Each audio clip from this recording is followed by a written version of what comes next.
안녕하세요. 오늘 저희가 좀 깊게 파볼 주제는요. 캐시우드가 이끄는 RK 인베스트, 그들의 최근 움직임입니다. 네, 상당히 흥미로운 대규모 매수랑 매도 결정들이 좀 있었거든요. 이걸 보면서 RK가 도대체 어떤 큰 그림을 그리고 있나? 그 전략적인 속내를 같이 한번 파헤쳐 보죠. 네, 맞습니다. RK의 이런 행보 하나하나가 사실은 단순한 종목 교체 그 이상이죠. 그들이 어떤 미래 기술 또 산업 지형 변화에 주목하고 있는지 보여주는 아주 중요한 지표가 됩니다. 그렇죠. 특히 이번에는 암호화폐 인프라 쪽, 그리고 스포츠 베팅, 또 생명과학, 이쪽에서 상당히 좀 대조적인 움직임이 보여서 더 흥미로워요. 맞아요. 그 포트폴리오를 어떻게 재편하는지 그 속을 좀 들여다볼 좋은 기회인 것 같습니다. 네, 그렇습니다. 그럼 가장 먼저 눈에 띄는 매수건부터 시작해 볼까요? 비트마인 이미전 테크놀로지스, BMNR입니다. 아, 비트마인. 네. 여러 ETF에 걸쳐서 총 33만 주가 넘게 금액으로는 우리 돈으로 한 200억 원, 1,500만 달러 이상을 사들였어요. 꽤 큰 규모네요. 네. 주가도 바로 반응해서 수요일에 3% 상승 마감했고요. 이게 언뜻 보면 그냥 기술주 매수 같지만 그 규모나 방식을 보면 뭔가 그 이상의 의미가 있어 보이거든요. 구체적으로 어떤 점을 좀 봐야 할까요? 여기서 주목할 건 역시 비트마인의 역할 자체인 것 같습니다. 이 기업이 암호화폐 생태계 안에서요. 특히 비트코인에서 이더리움으로 그 자본이 이동하는 흐름을 기술적으로 이렇게 뒷받침하는 역할을 하거든요. 아, 그 흐름을요? 네, 최근에 이더리움 관련해서 좋은 소식들도 있었고 또 거시적인 환경 변화 속에서 암호화폐 시장 전체에 대한 관심도 다시 좀 높아지는 그런 분위기잖아요. 효율성을 높이는 비트마인의 그 기술력에 좀 장기적으로 베팅하고 있다. 이렇게 해석하는 게 타당해 보입니다. 아하. 여러 펀드에 나눠 담았다는 점도 이게 단기 시세 차익보다는 좀 더 전략적인 포석이다. 이런 분석에 힘을 싣는 거죠. 그렇군요. 그러니까 특정 암호화폐 가격 오르는 데 투자하는 게 아니고 이 전체 디지털 자산 생태계가 돌아가게 만드는 핵심 배관 같은 데 투자하는 거네요. 그렇죠. 핵심 인프라죠. 캐시우드가 늘 이야기하는 전통 금융 시스템하고 디지털 자산의 융합 뭐 이런 큰 그림하고도 좀 연결되는 지점 같고요. 네, 정확합니다. 근데 이런 인프라 투자가 늘어난다는 게 혹시 특정 암호화폐 자체에 대한 직접 투자 비중은 좀 줄일 수도 있다 이런 신호로도 볼 수 있을까요? 충분히 그런 해석도 가능하다고 봅니다. 왜냐하면 암호화폐 자체는 변동성이 워낙 크잖아요. 그렇죠. 그러니까 그 기반 기술이나 생태계 인프라에 투자하면서 변동성은 어느 정도 제어하고 그러면서도 장기적인 성장 잠재력에는 계속 참여하려는 그런 전략일 수 있죠. 네. 실제 자산으로서의 암호화폐랑 그걸 가능하게 하는 기술 인프라 사이에서 어떤 균형점을 찾아가는 과정? 이렇게 볼 수도 있겠습니다. 흥미로운 관점이네요. 그런데 정말 의외의 움직임도 있었어요. 네, 어떤 거죠? 바로 드래프트 킹스, DKNG 주식 매도인데요. 아, 드래프트 킹스 매도요? 네, 총 26만 주 이상, 약 1270만 달러, 이것 또한 170억 원 정도 될까요? 꽤 큰 규모를 팔았습니다. 근데 뭐가 우회라는 거죠? 놀라운 건 바로 직전에 드래프트 킹스가 시장 예상을 훨씬 뛰어넘는 2분기 실적을 발표했다는 거예요. 아, 실적 발표 직후에 네, 매출은 전년 대비 37%나 늘었고 순이익도 역대 최대였다는데 이렇게 실적이 좋을 때 왜 매도 버튼을 눌렀을까요? 보통은 이런 호재에 더 사지 않나요? 바로 그 점이 ARK의 투자 철학을 좀 엿볼 수 있는 대목이라고 생각해요. 네. 표면적으로는 아주 좋은 실적인데 ARK의 관점에서는 몇 가지 좀 고려사항이 있었을 수 있습니다. 첫째는 가장 단순하게 보면 실적 발표하고 주가가 올랐을 때 차익을 실현하고 그 자금을 다른 데로 옮기려는 판단일 수 있고요. 일단 수익 실현. 네, 근데 더 중요하게는 드래프트 킹스가 족한 그 스포츠 베팅 온라인 게임 산업의 장기적인 그림에 대한 고민일 수 있어요. 장기적인 그림이라면요? 여전히 높은 성장세는 맞지만 뭐 주마다 다른 규제 환경의 복잡성이라던가 점점 치열해지는 경쟁 구도 그리고 폭발적인 초기 성장 이후에는 성장률이 점차 둔화될 수 있다는 그런 잠재적 위험 요소 이런 걸 고려했을 가능성이 크다는 거죠. 아, 그러니까 단기 실적은 좋은데 장기적으로 봤을 때 규제나 경쟁 같은 변수가 큰 산업보다는 다른 분야의 혁신 잠재력에 더 높은 점수를 주고 자원을 좀 재분배하는 그런 결정일 수 있다. 그렇죠. 그런 해석이 가능합니다. 근데 성장주 투자자가 실적 발표 직후에 파는 건 조금 이례적으로 보이기도 하거든요. 시장에 좀 혼란스러운 신호를 줄 수도 있지 않을까 싶은데요. 물론 뭐 그럴 수 있습니다.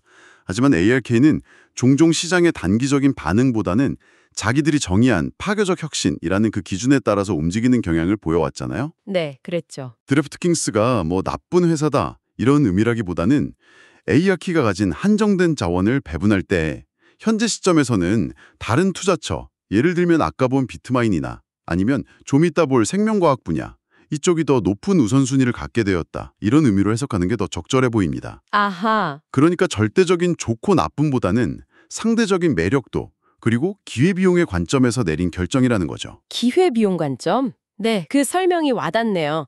비슷한 맥락에서 로쿠, ROQ 주식 매도도 있었잖아요. 와, 로쿠도 팔았군요. 네, 한 8만 5천 주가량을 매도했는데 스트리밍 플랫폼의 강자이긴 하지만 최근에 광고 시장 둔화 우려나 경쟁 심화 때문에 예전만큼 폭발적인 성장은 좀 어렵지 않겠냐 이런 시각도 있잖아요. 맞아요. 있죠. 이것도 드래프트킹스랑 좀 비슷한 이유로 볼 수 있을까요? 네, 충분히 그럴 수 있습니다.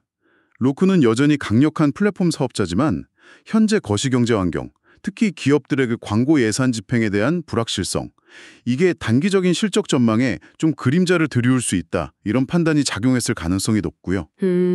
또 스트리밍 시장 자체의 경쟁 환경도 계속 변하고 있으니까요. 네. 드래프트킹스와 마찬가지로 현재 시점에서 단기적인 불확실성이나 경쟁 압박을 고려해서 비중을 좀 조절하고 그렇게 확보된 자금을 다른 곳으로 돌리려는 움직임의 일환이다. 이렇게 볼 수 있습니다. 그렇군요. 근데 이렇게 일부 영역에서 비중을 줄이는 동안 ARK가 오히려 공격적으로 자금을 쏟아붓는 분야가 있다는 점, 이게 중요합니다. 바로 생명과학 분야 말씀이시죠? 맞습니다. 특히 유전자 편집 기술 분야에서 아주 두드러진 매수세가 확인돼요. 아, 유전자 편집. 네, 크리스퍼 테라페틱스 CRSP 주식을 12만 4천 주 이상 샀고요.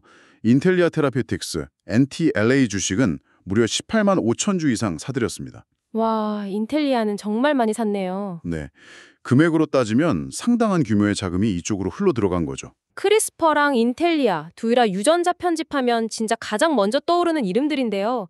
이렇게 공격적으로 매수했다는 건 이건 어떤 의미로 봐야 할까요? 이거는 IRK가 소위 말하는 바이오 혁명, 특히 질병의 치료 패러다임을 근본적으로 바꿀 수 있는 이 유전자 편집 기술에 대해서 얼마나 강력한 확신을 가지고 있는지 이걸 명확히 보여주는 증거라고 봅니다. 강력한 확신요? 네, 이 두 기업은 크리스퍼 캐스9 같은 아주 혁신적인 유전자 편집 플랫폼 기술을 선도하고 있잖아요. 네, 그렇죠. 단순히 증상을 완화하는 게 아니라 유전적인 원인을 직접 교정해서 질병을 완치하거나 예방할 가능성을 열었다는 점에서 이게 바로 파괴적 혁신의 전형이라고 할 수 있죠. 파괴적 혁신.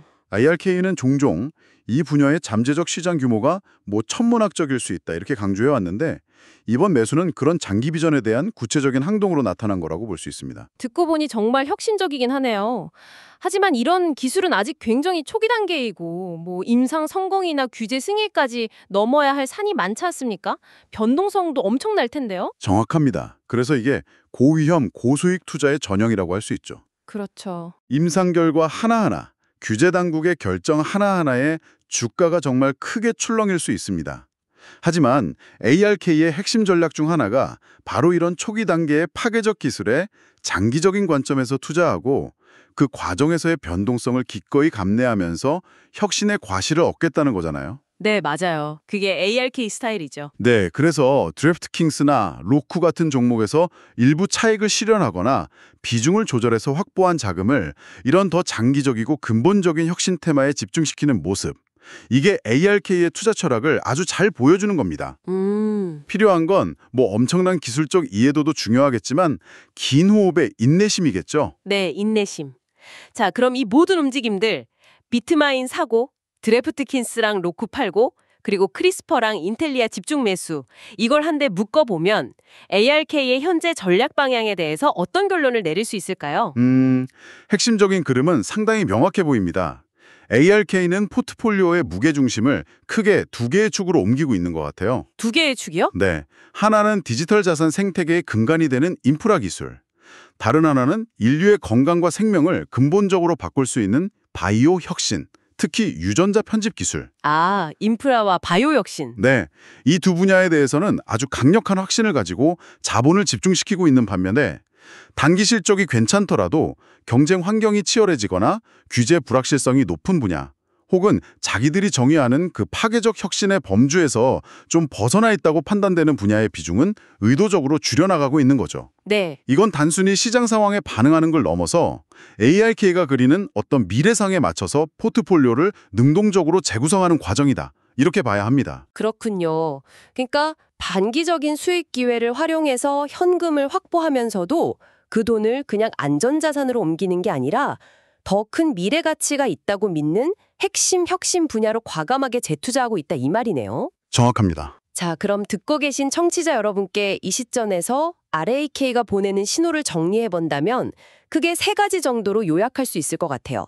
첫째, 암호화폐 자체보다는 그 기반이 되는 인프라 투자는 여전히 매력적이다. 네.